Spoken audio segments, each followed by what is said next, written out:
C'est le printemps, il y en a partout. Vous êtes nombreux à me demander des nouvelles d'Oscar. Eh bien, je suis dans la campagne avec Oscar. Il va bien. J'ai juste un peu moins confiance en lui. Mais il va bien. Cette vidéo fait suite à la précédente dans laquelle je parle de l'accident que j'ai vécu. Et je vous ai expliqué qu'en 2019-2020, c'est-à-dire fin 2019, début 2020, eh bien j'ai dû me refaire réopérer de la jambe gauche, de la cuisse gauche, de la hanche. Je me suis retrouvé encore pendant plusieurs mois en rééducation pour de nouveau marcher correctement. Et là je me suis retrouvé dans une grande réflexion à me dire, mais Laurent, les voyages en moto, ça devient lourd, ça devient compliqué. Plusieurs fois tu as mis la moto par terre, le camping ça devient vraiment difficile. Et donc j'ai décidé de passer aux 4 roues, c'est-à-dire de partir en voyage au long cours, on va dire, au long terme, avec un véhicule aménagé. J'ai déjà eu un véhicule aménagé il y a quelque temps, c'était un Chevrolet Coachman de 12 mètres de long. C'était un grand véhicule pour une seule personne. Donc je suis reparti de ce véhicule par rapport à mes réflexions. Voilà, je vous mets quelques images de ce Chevrolet. C'est à peu près 20 mètres carrés habitables, enfin plus de 20 mètres carrés habitables, avec une vraie chambre, bon, salle de bain comme on trouve un peu dans les camping-cars, une vraie cuisine, un vrai salon très spacieux, 7 places de couchage, un gros moteur, comme les Américains savent si bien le faire, un V8 bien sûr, de 8 litres 3, qui consommait, suivant ma conduite, entre 42 et 47 litres au 100, et qui était heureusement équipé au GPL. J'ai passé des bons moments avec ce véhicule, j'avais même créé mon entreprise et je travaillais à l'intérieur. C'était il y a à peu près un peu moins d'une vingtaine d'années. Et donc en partant de cette réflexion, j'ai cherché si je pouvais racheter un véhicule similaire. On trouve des motorhomes américains sur le territoire européen, aussi en Suisse. L'inconvénient de ces véhicules, c'est la place que ça prend lorsqu'il faut s'arrêter. C'est pas évident de rouler sur les petites routes de montagne, voire même impossible, suivant les routes. La Suisse étant un pays rempli de montagnes, plein de petites routes, beaucoup de lacs, avec des petites routes qui les bordent, je me suis dit il faudrait au moins un 4 roues motrices. Et en cherchant, j'ai trouvé un véhicule un peu plus petit, motorhome, européen, de marque Mercedes, 6 roues motrices, mais avec un prix qui dépassait très largement mon budget. Donc, lors de mes recherches pour trouver le véhicule, j'ai passé beaucoup de temps sur internet. J'ai visité beaucoup de services de camping-car, de fourgons. C'est souvent en fait à travers des rencontres qu'on avance, qu'on réfléchit, qu'on a des idées, qu'on se dit ah ouais ça irait peut-être pas, enfin voilà, ainsi de suite. Donc concernant mon projet, j'ai mis en priorité un véhicule relativement petit, pour moi tout seul ça suffit, maniable, qui passe un peu partout, facile à conduire et avec des critères pour certains assez précis, voire impératif. Le premier critère pour moi qui était impératif, c'est d'avoir une boîte automatique. Ensuite, un véhicule passe partout. Et donc je me suis penché en fait sur les fourgons 4 roues motrices. Quelle marque, qu'est-ce qui existe, quelle marque fait des fourgons 4 roues motrices de qualité? Et à mon grand étonnement, eh bien il n'y a pas beaucoup de modèles. Il y en a même très peu. Donc Fiat, Peugeot, Citroën, on oublie. Peut-être ils ont des 4x4 mais je les ai pas vus. Ou alors c'est des marques en fait qui les modifient pour qu'ils deviennent 4 roues motrices. Donc on va dire il restait essentiellement les Allemands avec Ford Volkswagen, Mercedes, les Italiens avec Iveco et puis les Japonais avec Fuso. Je crois que c'est à peu près tout ce que j'ai vu. Et donc je me suis penché sur chacun de ces produits. Il est impératif pour moi que ce véhicule soit homologué en Suisse et qu'ils aient donc un importateur en Suisse et quelqu'un qui se charge en fait d'homologuer le véhicule pour la Suisse. J'ai déjà importé plusieurs fois des véhicules, c'est long, c'est fastidieux, c'est compliqué et souvent on peut perdre beaucoup d'argent. Donc j'ai choisi cette fois-ci de faire confiance à des professionnels, des gens dont c'est le métier d'importer des véhicules, dont c'est le métier aussi d'homologuer des véhicules un peu particulier, vers qui je peux me retourner si jamais il y a un problème de garantie ou un problème de fiabilité, et bien un professionnel chez qui je puisse aller. Donc dans mes démarches, j'ai rencontré plusieurs personnes et le premier véhicule 4x4 que j'ai vu, c'est le Ford Transit. Et le Transit 4 roues motrices, c'est vraiment un super véhicule. C'est pas vraiment un véhicule tout-terrain, c'est plutôt un véhicule à 4 roues motrices pour rouler sur les routes glissantes, sur les chemins, mais c'est pas un vrai véhicule tout-terrain. J'en ai visité plusieurs. Le gros inconvénient de ce véhicule, c'est que lorsque je l'ai visité, début 2020, eh bien, il n'existait pas avec une boîte automatique. Peut-être qu'aujourd'hui, il existe en boîte automatique, mais à ce moment-là, il n'existait pas en 4 roues motrices avec la boîte auto. Autre possibilité, Volkswagen. Le Grand California est absolument magnifique, super véhicule, très bien conçu, très bien abouti.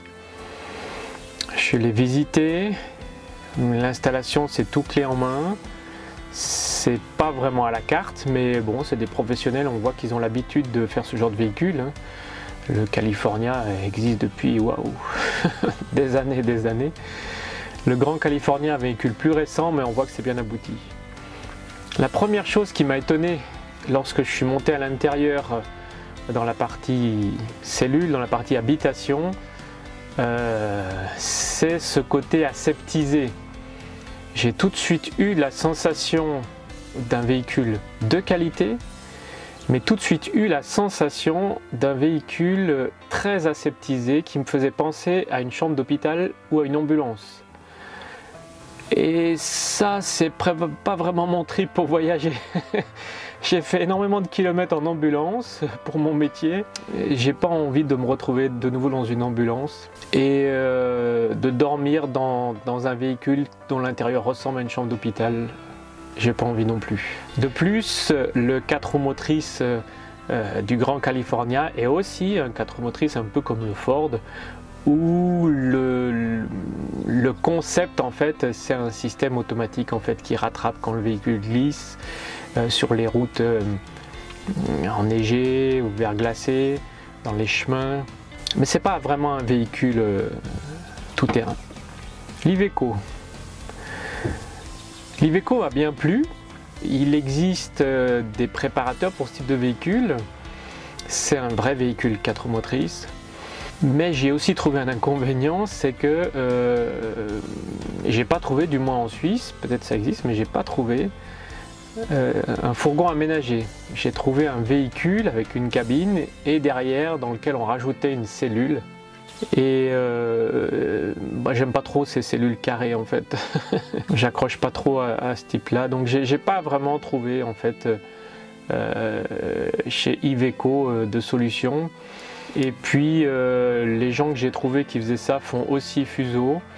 Et en fait c'est à peu près les mêmes réflexions, c'est-à-dire que voilà, c'est des véhicules avec des cellules qui sont rajoutées.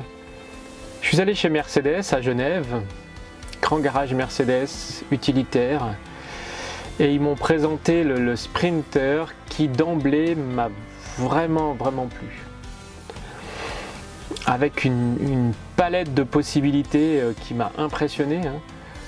Le Sprinter, c'est un fourgon de livraison dont les premiers tarifs commencent à 25 000 €, ce qui est à peu près le prix, on va dire, d'un bon fourgon de livraison. Mais le Sprinter est tellement personnalisable avec des options, et bien sûr avec le 4 roues motrices. Et donc le haut du tarif arrive à 90 000 francs, ce qui commence quand même à piquer un peu, on peut dire. Et tout ça pour un véhicule non aménagé. Mais ce qui est sûr, c'est que Mercedes a bien pensé ce véhicule, l'a bien étudié, et en tout cas, il est adaptable avec les options à pas mal de possibilités pour agrémenter la conduite, mais aussi pour augmenter l'efficacité du véhicule. Et ça m'a plutôt bien plu. Donc j'ai décidé de rester sur ce projet Sprinter Mercedes. La Suisse, c'est un petit pays. Donc où trouver un aménageur fourgon Mercedes Sprinter 4 motrices? Alors j'ai cherché en Suisse romande parce que je parle plutôt français que l'allemand. J'ai pas vraiment trouvé en fait. Pourtant j'ai cherché sur internet, je me suis déplacé, j'ai rien trouvé. Comme vous, je suis abonné à plusieurs chaînes de vanlifers et j'ai trouvé sur internet la MBIS Family qui est originaire de Lausanne et qui voyage en Amérique du Sud avec un Mercedes Sprinter. Bon, maintenant ils ont dû rentrer à cause du Covid, mais sous leur vidéo, je vous mets le lien, et sous leur vidéo, ils laissent le lien de leur fournisseur qui est la société Tartaruga à Zurich. Direction le canton de Zurich. Le canton de Zurich, c'est quand même 3 heures d'autoroute depuis Genève, 6 heures aller-retour. Ça fait une belle balade. Mais j'avais pris rendez-vous pour aller découvrir ce qu'ils me proposaient en termes de Sprinter 4x4 aménagé. En fait, Tartaruga propose des fourgons aménagés par CS Reise Mobile en Allemagne. Donc les véhicules sont équipés là-bas au niveau de l'intérieur et puis après aménagés, personnalisés par Tartaruga qui se charge de l'homologation suisse. Et donc c'est comme ça que j'ai choisi en fait le CS Reise Mobile indépendant. Pourquoi indépendant?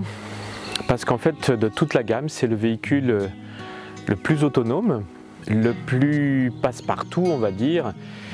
Et comme j'aime beaucoup la nature et que j'aime bien aller me coincer dans les petits chemins, eh bien j'ai besoin d'un véhicule 4 roues motrices, autonome le plus possible.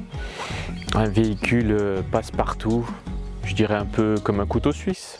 Le projet Sprinter, c'est pas juste signer un bon de commande, payer un acompte et puis revenir 18 mois après chercher son véhicule.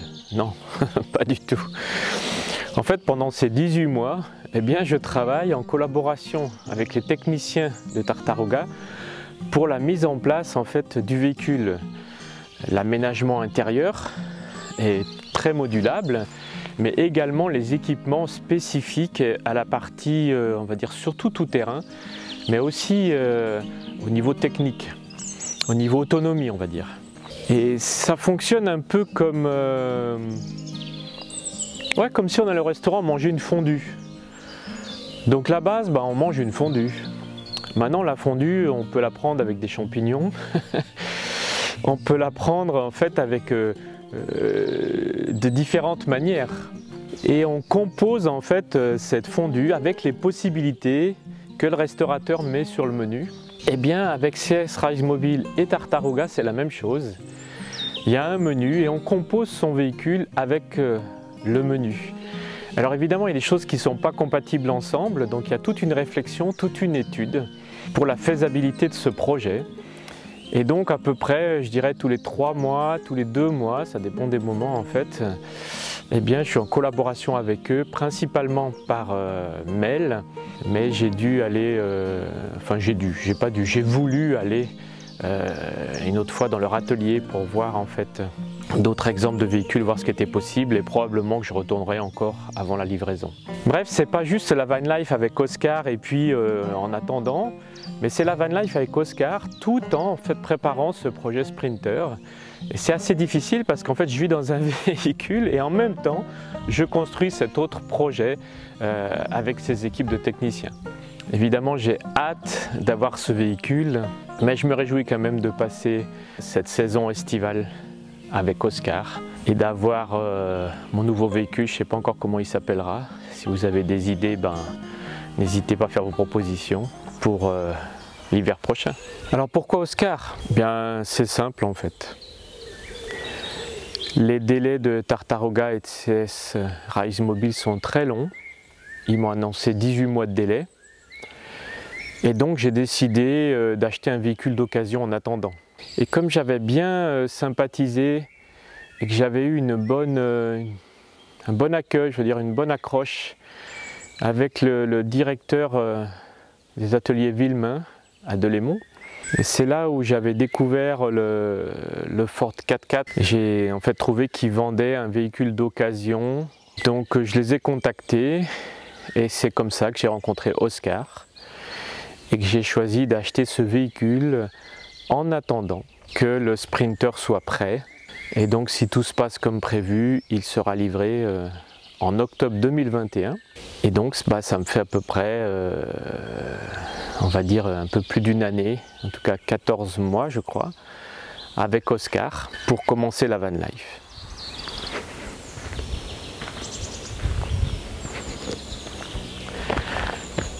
Voilà, j'espère que cette vidéo vous a plu.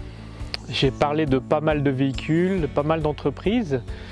Je vous ai mis les liens en dessous de cette vidéo. Et tous ces liens n'ont absolument aucun partenariat avec moi. Je vous partage juste en fait mes recherches. Mais j'ai pas d'action, il n'y a pas de promotion, il n'y a pas de code spécial, il n'y a rien du tout par rapport à ces liens. C'est juste de l'information. Si vous cherchez des véhicules fourgons type 4x4, vous trouverez pas mal d'informations sur ces liens. Voilà, on arrive à la fin de cette vidéo. Donc n'hésitez pas à mettre un pouce bleu si elle vous a plu, à vous abonner à la chaîne, à mettre un commentaire positif et puis je vous dis à vendredi prochain. Allez, bye bye.